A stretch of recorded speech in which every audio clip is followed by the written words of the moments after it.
നമുക്ക് trade licence, അതായത് കോർപ്പറേഷനോ മുനിസിപ്പാലിറ്റിയോ പഞ്ചായത്തോ നമുക്ക് നൽകുന്ന IFTEOS, പണ്ട് DANO എന്നറിയപ്പെടുന്ന ലൈസൻസ് എങ്ങനെയാണ് അപ്ലൈ ചെയ്യുന്നതെന്ന് നോക്കാം.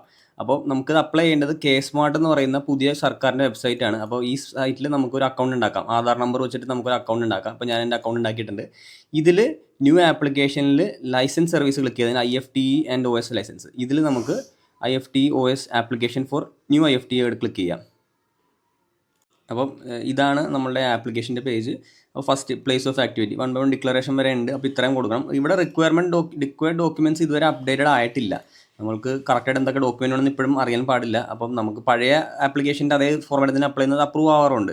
ഇപ്പോൾ എൻ്റെ കേസിൽ ഞാനിപ്പോൾ example Ernakulam municipal corporation Kochi റാൻഡമായിട്ട് സോണൽ മെയിൻ ഓഫീസിൽ വരുന്നൊരു വാർഡ്, ഞാനിപ്പോൾ പനമ്പള്ളി നഗറിൽ പ്ലേസ് ഓഫ് സ്ട്രക്ചർ ബിൽഡിംഗ് എടുത്തിട്ട് ഞാൻ ഡോർ നമ്പർ റാൻഡമായിട്ടൊരു ഡോർ നമ്പർ 644 ഞാൻ സെർച്ച് ചെയ്യുന്നു. സെർച്ച് ചെയ്യുമ്പോൾ എനിക്ക് ഡോർ നമ്പർ കിട്ടി. വെദർ ദി ആപ്ലിക്കൻ്റ് നമ്മളാണോ ഇതിൻ്റെ ഓണർ, നമ്മൾ ഓണർ അല്ല. നോ കൊടുത്ത് കഴിയുമ്പോഴത്തേക്കും ഓണർഷിപ്പ് ടൈപ്പ് ഓണർ, സെക്രട്ടറി, ഈ ബിൽഡിങ്ങിന് ഓണറാണ്. റെൻ്റ് എഗ്രിമെൻ്റ് ഉണ്ടോ, എഗ്രിമെൻ്റ് ഉണ്ടെങ്കിൽ റെൻ്റ് എഗ്രിമെൻ്റ് എന്ന് ഇവിടെ ടൈപ്പ് ചെയ്യാം. അതുപോലെ agreement date, validity from to date നമുക്ക് ആഡ് ചെയ്യാം.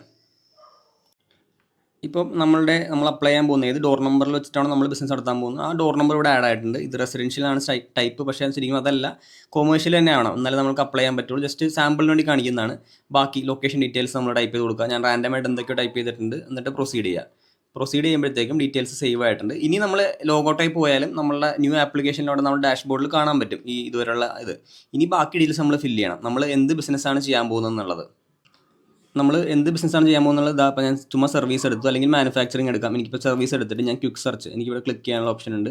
സെർച്ച് ചെയ്തിട്ട് ഞാൻ ഒരു ഉദാഹരണത്തിന് ഇപ്പോൾ ഞാൻ ടെക്സ്റ്റൈലാണ് ചെയ്യുന്നതെങ്കിൽ ഞാൻ ടെക്സ്റ്റൈൽ എടുത്തിട്ട് സെർച്ച് ചെയ്താൽ മതി. അപ്പോൾ സെയിൽ ഓഫ് ടെക്സ്റ്റൈൽ അപ്പാരൽ ഇത് ഞാൻ സെലക്ട് ചെയ്തിട്ട് ഞാൻ ആഡ് കൊടുത്താൽ മതി. അപ്പോൾ ആഡ് കൊടുത്തു കഴിഞ്ഞാൽ ആ കാറ്റഗറിയുടെ ആഡായി. അപ്പം അതായി. പിന്നെ അതേപോലെ date of commencement of business, ഞാനിപ്പോൾ കമൻസ്മെൻറ്റ് ഓഫ് ബിസിനസ് 1-ാം തീയതി കൊടുക്കുന്നു. ക്യാപിറ്റൽ ഇൻവെസ്റ്റ്മെൻറ്റ് നമുക്ക് റാൻഡമായിട്ടൊരു 1 ലക്ഷം രൂപ കൊടുക്കാം. നമുക്ക് എത്ര നാളത്തേക്കാണ് ലൈസൻസ്, 5 വർഷം വരെ അപ്ലൈ ചെയ്യാം, 1 വർഷത്തേക്കും അപ്ലൈ ചെയ്യാം. അപ്പം അങ്ങനെ. അപ്പോൾ നമ്പർ ഓഫ് എംപ്ലോയീസ് എത്ര പേരുണ്ട്, നമ്മൾ എന്താണ്, ഇൻഡിവിജ്വൽ ആണോ പ്രൊപ്പറേറ്റർഷിപ്പ് ആണോ, അപ്പോൾ അത് സെലക്ട് ചെയ്യുക. നമ്മൾ യൂണിറ്റ് നെയിം കൊടുക്കുക, നമ്മളിപ്പം എന്താണ് നമ്മളുടെ യൂണിറ്റ് നെയിം. അതേപോലെ മലയാളത്തിലും എൻ്റർ ചെയ്യണം. അപ്പം അത് പിന്നെ ലൈസൻസ്, നമ്മളുടെ കോൺടാക്ട് നമ്പർ, നമ്മളുടെ മെയിൽ ID കൊടുക്കണം. അപ്പോൾ മെയിൽ ID എല്ലാം കൊടുത്തിട്ട് ഇനി നമ്മൾ പ്രൊസീഡ് ചെയ്യണം. അപ്പോൾ നമ്മൾ ആപ്ലിക്കേഷൻ്റെ ഫസ്റ്റ് 2 സെക്ഷനും ഫില്ല് ചെയ്ത് place of activity, nature of activity. അടുത്ത ലൈസൻസ് ആപ്ലിക്കൻറ്റ്, ആരാണോ ബിസിനസ് ഉടമ, ബിസിനസ് നടത്താൻ പോകുന്ന ആരാണോ അയാളാണ് ആപ്ലിക്കൻറ്റ്. അപ്പോൾ അദ്ദേഹത്തിൻ്റെ ഡീറ്റെയിൽസ് എല്ലാം നമ്മൾ ഇവിടെ 1 by 1 എൻ്റർ ചെയ്യണം. അപ്പോൾ നമ്മളത് മലയാളത്തിൽ എൻ്റർ ചെയ്യാനുണ്ട്. നിങ്ങൾക്ക് ഗൂഗിളിൽ തന്നെ മലയാളം കൺവേർട്ട് ചെയ്യാനുള്ള സ്ഥലങ്ങളെല്ലാം കിട്ടും മലയാളത്തിൽ. ഇവിടെ ഇത് മലയാളം നെയിം അല്ല. അപ്പോൾ ഞാനിവിടെ റാൻഡമായിട്ട് കുറേ എൻ്റെ ഡീറ്റെയിൽസ് ഫില്ല് ചെയ്തിട്ടുണ്ട്. എന്നിട്ട് ഞാനിവിടെ സേവ് ക്ലിക്ക് ചെയ്തു. ഡീറ്റെയിൽസ് സക്സസ്ഫുൾ ആഡായി. ഇനി പ്രൊസീഡ് ചെയ്താൽ അടുത്ത സെഗ്മെൻറ്റിലേക്ക് പോകും. അടുത്തതാണ് ഡോക്യുമെൻ്റ് അറ്റാച്ച്മെൻറ്റ്. അപ്പോൾ ഇതാണ് എല്ലാവർക്കും ഇതുവരെ ക്ലാരിറ്റി കിട്ടാത്തത്. അതായത് ഇതിൽ എന്തൊക്കെ ഡോക്യുമെൻറ്റ്സ് വേണമെന്ന് എവിടെയും കറക്റ്റായിട്ട് മെൻഷൻ ചെയ്തില്ല. പക്ഷേ പഴയ ആപ്ലിക്കേഷനിൽ നമുക്ക് അറിയായിരുന്നു. അപ്പോൾ അത് വെച്ചിട്ട് ഹരിതകർമ്മസേന സർട്ടിഫിക്കറ്റ്, നിങ്ങളവിടെ വേസ്റ്റ് എടുക്കുന്ന ഹരിതകർമ്മസേന തന്നെ ആവണമെന്നില്ല. വേസ്റ്റ് എടുക്കുന്ന ഏജൻസി, അവരുടെ അടുത്തൊരു സർട്ടിഫിക്കറ്റ് കിട്ടും. അതിൻ്റെ ഫോർമാറ്റ് കാണിക്കാം. ഞാൻ പണ്ട് എൻ്റെ ഒരു ക്ലൈൻറ്റിന് വേണ്ടി അപ്ലൈ ചെയ്തപ്പോഴത്തേക്കും അവിടുത്തെ കോർപ്പറേഷൻ്റെ അടുത്ത് തന്നെ വേസ്റ്റ് പ്രോസസ് ചെയ്യുന്ന ഒരു ഏജൻസി ഉണ്ടായിരുന്നു. അപ്പോൾ അവരുടെ അടുത്ത് കിട്ടിയൊരു ഡിക്ലറേഷനാണിത്. അപ്പോൾ ഇതുപോലെ ഡിക്ലറേഷൻ നിങ്ങളുടെയും അവിടുത്തെ ലോക്കൽ സെൽഫ് ഗവൺമെൻറ്റിൻ്റെ അടുത്ത് വേസ്റ്റ് ഏജൻസി ഉണ്ടാവും. അപ്പോൾ അവർ ഇങ്ങനെ ഒരു ഡിക്ലറേഷൻ നിങ്ങൾക്ക് പ്രൊവൈഡ് ചെയ്യും. ഈ ഡിക്ലറേഷൻ മതി നിങ്ങളവിടെ അറ്റാച്ച് ചെയ്യാൻ. അവർക്ക് നോമിനലായിട്ട് എന്തെങ്കിലും 100-200 രൂപ കൊടുക്കേണ്ടി വരും. ശരിക്കും വേസ്റ്റ് എടുക്കുന്നില്ലെങ്കിലും അവരുടെ അടുത്ത് ഈ ഒരു സർട്ടിഫിക്കറ്റ് അല്ലെങ്കിൽ ഇതിന് അടച്ച റെസീപ്റ്റ് ആയാലും അത് അറ്റാച്ച് ചെയ്ത് നിങ്ങൾക്ക് കൊടുത്താൽ മതിയാവും. ഹരിതകർമ്മസേന സർട്ടിഫിക്കറ്റിൻ്റെ അറ്റാച്ച്മെൻറ്റിൻ്റെ അവിടെ. അപ്പോൾ ഹരിതകർമ്മസേന എന്നുള്ള അറ്റാച്ച്മെൻറ്റിൽ നമുക്ക് ആ സർട്ടിഫിക്കറ്റ് കൊടുക്കാം. എഗ്രിമെൻറ്റ് വിത്ത് വേസ്റ്റ് ഏജൻസിയും അവിടെയും അത് തന്നെ കൊടുക്കാം. ഹരിതകർമ്മസേന എല്ലായിടത്തും ഉണ്ടാവണമെന്നില്ല. അപ്പോൾ അതുകൊണ്ട് അത് കൊടുക്കാം. ഇനി എനി അതർ ഡോക്യുമെൻറ്റ്സ്. അപ്പോൾ ഇവിടെ എനി അതർ ഡോക്യുമെൻറ്റ്സിലാണ് ബാക്കി. പണ്ടത്തെ ആപ്ലിക്കേഷനിലും നമ്മൾക്ക് കെട്ടിട ഉടമയുടെ അടുത്ത് കൺസെൻറ്റ് ഉണ്ട്. കൺസെൻറ്റ് മുദ്ര പേപ്പറിൽ എടുത്തിട്ട് അത് നോട്ടറൈസ് ചെയ്യണം. അതേപോലെ അവിടുത്തെ നമ്മൾ ഈ ബിസിനസ് നടത്തുന്ന ഓണർ ഒരു അഫിഡവിറ്റും കൊടുക്കണം. അപ്പം അത് രണ്ടും ഇവിടെ നമ്മൾ അറ്റാച്ച് ചെയ്യേണ്ടതാണ് വരുന്നത്. അപ്പോൾ ഇതാണ് കൺസേൺ ലെറ്ററിൻ്റെ ഫോർമാറ്റ്. നമ്മൾ സ്റ്റാമ്പ് പേപ്പറിലാണ് എടുക്കുന്നത്. കൺസേൺ ലെറ്റർ നമ്മൾ ആർക്കാണോ, സെക്രട്ടറി തൃപ്പൂണിത്തുറ മുനിസിപ്പാലിറ്റി, അല്ലെങ്കിൽ കോർപ്പറേഷൻ ആണെങ്കിൽ സെക്രട്ടറി കൊച്ചിൻ കോർപ്പറേഷൻ കൊടുക്കും.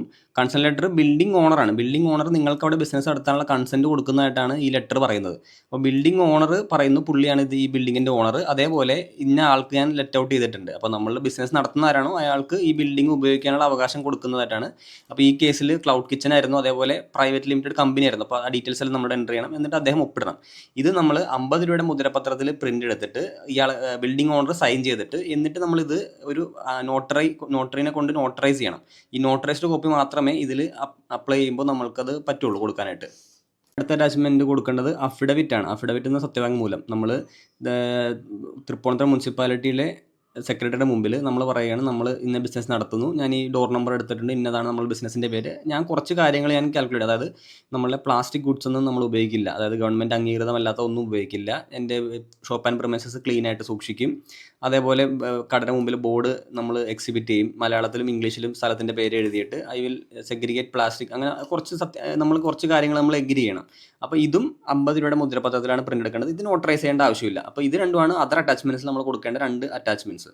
നമ്മൾ അറ്റാച്ച്മെൻറ്റ്സ് ആയ ഹരിതകർമ്മ സർട്ടിഫിക്കറ്റ്, എഗ്രിമെൻറ്റ് വിത്ത് HSNC ആയി അതർ ഡോക്യുമെൻറ്റ്സിൽ നമ്മൾ കൊടുക്കേണ്ട 2 ഡോക്യുമെൻറ്റ് കൊടുക്കാനുണ്ട്. അതായത് ബിൽഡിംഗ് ടാക്സിൻ്റെ ലേറ്റസ്റ്റ് റെസിപ്റ്റും അതേപോലെ ബിൽഡിംഗ് ഓണറുടെ ആധാറും. അപ്പോൾ മൊത്തം 4 ഡോക്യുമെൻറ്റ്സ് ആണ് അതർ ഡോക്യുമെൻറ്റ്സിൽ നമ്മൾ ഒറ്റൊരു PDF ഫയലായിട്ട് നമ്മൾ അറ്റാച്ച് ചെയ്ത് കൊടുത്താൽ മതി.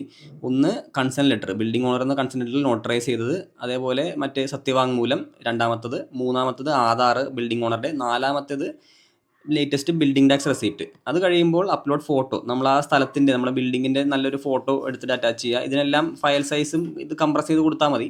അതേപോലെ വീഡിയോയും കൊടുക്കണം നമ്മുടെ ബിൽഡിങ്ങിൻ്റെ. ഇനി ഇതിൻ്റെ ആപ്ലിക്കൻറ്റിൻ്റെ ഒരു പാസ്പോർട്ട് സൈസ് ഫോട്ടോയും ഇവിടെ നമ്മൾ അറ്റാച്ച് ചെയ്തിട്ട് പ്രൊസീഡ് ചെയ്യണം. അപ്പോൾ നമ്മൾ എന്നിട്ട് അടുത്ത ഡോക്യുമെൻറ്റ്സ് എൻ്റർ ചെയ്ത് കഴിഞ്ഞിട്ട് പ്രൊസീഡ് ചെയ്യുമ്പോൾ ആപ്ലിക്കേഷൻ്റെ ഒരു സമ്മറി കാണും. നമുക്ക് ഈ സമ്മറി, അതായത് നമ്മൾ ഫുള്ള് ഫില്ല് ചെയ്ത ഡീറ്റെയിൽസ് എല്ലാം കറക്റ്റാണെന്ന് ഉറപ്പ് വരുത്തുക, എന്നിട്ട് പ്രൊസീഡ് ചെയ്യുക. അപ്പോൾ പ്രൊസീഡ് ചെയ്യുമ്പോൾ ലാസ്റ്റ് ഡിക്ലറേഷനാണ്. ഇവിടെ നമ്മൾ ഐ എഗ്രി, നമ്മൾ ഈ 4 നമ്മൾ ഡിക്ലറേഷനിൽ കൊടുത്ത് നമ്മൾ നേരത്തെ അവിടെ എഴുതിയത് തന്നെ ഇവിടെയും കൊടുക്കുന്നുണ്ട്. എന്നിട്ട് ഐ എഗ്രി കൊടുത്തിട്ട് നമ്മൾ പ്രൊസീഡ് ചെയ്യണം. ഇത് പ്രൊസീഡ് ചെയ്യുമ്പോഴത്തേക്കും പേയ്മെൻറ്റ് ചില കേസിൽ മാത്രമേ പേയ്മെൻറ്റ് ആപ്ലിക്കബിൾ ഉള്ളൂ. റെസ്റ്റോറൻറ്റ് അങ്ങനത്തെ കാറ്റഗറി ആണെങ്കിൽ പേയ്മെൻറ്റ് അപ്പോൾ കൊടുക്കേണ്ടി വരും. ബാക്കിയുള്ള കാറ്റഗറിയിൽ ഇത് അപ്രൂവ് ആയി വന്നതിന് ശേഷം മാത്രം പേയ്മെൻറ്റ് കൊടുത്താൽ മതിയാവും. ലാസ്റ്റ് അവിടെ പ്രൊസീഡ് ചെയ്ത് കഴിയുമ്പോഴത്തേക്കും ഞാൻ ഡാഷ്ബോർഡ് തിരിച്ചു വരും. അവിടെ ലൈസൻസ് സർവീസിൽ എനിക്കിവിടെ കാണാം, ഞാൻ ലൈസൻസ് സർവീസിൽ ഇതേവരെ സേവ് ചെയ്തിട്ടുള്ള എല്ലാ ആപ്ലിക്കേഷനും എനിക്കിവിടെ കാണാം. അപ്പോൾ ഇവിടെ എനിക്ക് ഫയൽ ട്രാക്കിംഗ് ഉണ്ട്. അപ്പോൾ ഇൻ പ്രോസസ് എന്ന് പറഞ്ഞു കഴിഞ്ഞാൽ അവർ അതായത് കോർപ്പറേഷൻ്റെ സൈഡിൽ അങ്ങോട്ടേക്ക് പോയിട്ടുണ്ട്. അപ്പോൾ ഇവിടെ ഫയൽ ട്രാക്കിംഗ് കൊടുത്തു കഴിഞ്ഞാൽ എനിക്ക് കാണാം, ഇതാ ഇന്ന ആപ്ലിക്കൻ്റ്, ഇപ്പോൾ ഈ ആപ്ലിക്കേഷൻ ഇവിടെ എത്തി, ബിജു വി പബ്ലിക് ഹെൽത്ത് ഇൻസ്പെക്ടറുടെ ടേബിളിലാണ് ഇപ്പോൾ ഈ ആപ്ലിക്കേഷൻ ഉള്ളത്. ഇനി അവിടെ നിന്ന് അത് അപ്രൂവ് ചെയ്യുമ്പോൾ നമുക്ക് തിരിച്ചു വരും, നമ്മളത് അപ്ലൈ ചെയ്യും. എന്തെങ്കിലും കുറവുണ്ടെങ്കിൽ പോരായ്മകളുണ്ടെങ്കിൽ അവർ തിരിച്ച് നമുക്ക് അഴക്കും ഈ ആപ്ലിക്കേഷൻ. ഇല്ലെങ്കിൽ ഇതെല്ലാം ലാസ്റ്റ് സ്റ്റെപ്പായിട്ട് നമുക്കിത് കറക്റ്റായിട്ട് അപ്രൂവ് ആയി തരുമ്പോൾ നമുക്ക് ഇവിടെ തന്നെ സർട്ടിഫിക്കറ്റ് ഡൗൺലോഡ് ചെയ്യാനുള്ള ഓപ്ഷനും ഇവിടെ തന്നെ അവൈലബിൾ ആവും. അപ്പോൾ ഇത്രയേ ഉള്ളൂ നമ്മളുടെ ട്രേഡ് ലൈസൻസ് അല്ലെങ്കിൽ IFTOS എന്ന് പറഞ്ഞ ലൈസൻസിന് അപ്ലൈ ചെയ്യേണ്ട പ്രൊസീജിയർ. നമ്മൾ അതേപോലെ റെസ്റ്റോറൻറ്റോ അല്ലെങ്കിൽ അങ്ങനത്തെ എന്തെങ്കിലും കാറ്റഗറി ആണെങ്കിൽ അവിടെ അറ്റാച്ച്മെൻറ്റ്സിൻ്റെ എണ്ണം കുറച്ചും കൂടി അഡീഷണൽ ആഡ് ചെയ്ത് വരും. അതായത് നമ്മളവിടെ വർക്ക് ചെയ്യുന്ന എല്ലാവരുടെയും ഹെൽത്ത് സർട്ടിഫിക്കറ്റ് വേണ്ടി വരും. അതേപോലെ അവിടെ ഉപയോഗിക്കുന്ന വെള്ളത്തിൻ്റെ ടെസ്റ്റ് ചെയ്ത ലബോറട്ടറി റിപ്പോർട്ട് വേണ്ടി വരും. അപ്പോൾ അങ്ങനത്തെ പല കാറ്റഗറി അനുസരിച്ചിട്ട് നമ്മളുടെ അറ്റാച്ച്മെൻറ്റ്സിൻ്റെ എണ്ണം കൂടാം. പക്ഷേ പൊതുവേ വേറെ സ്പെഷ്യലായിട്ടുള്ള കാറ്റഗറി ഒന്നും അല്ലെങ്കിൽ ഈ 4 അറ്റാച്ച്മെൻറ്റ്സ് മാത്രമാണ് എപ്പോഴും വേണ്ടി വരുന്നത്. അപ്പോൾ ഇതിൻ്റെ എല്ലാം ടെംപ്ലേറ്റും ഞാൻ ഈ വീഡിയോയുടെ തന്നെ പോസ്റ്റ് ചെയ്തേക്കാം.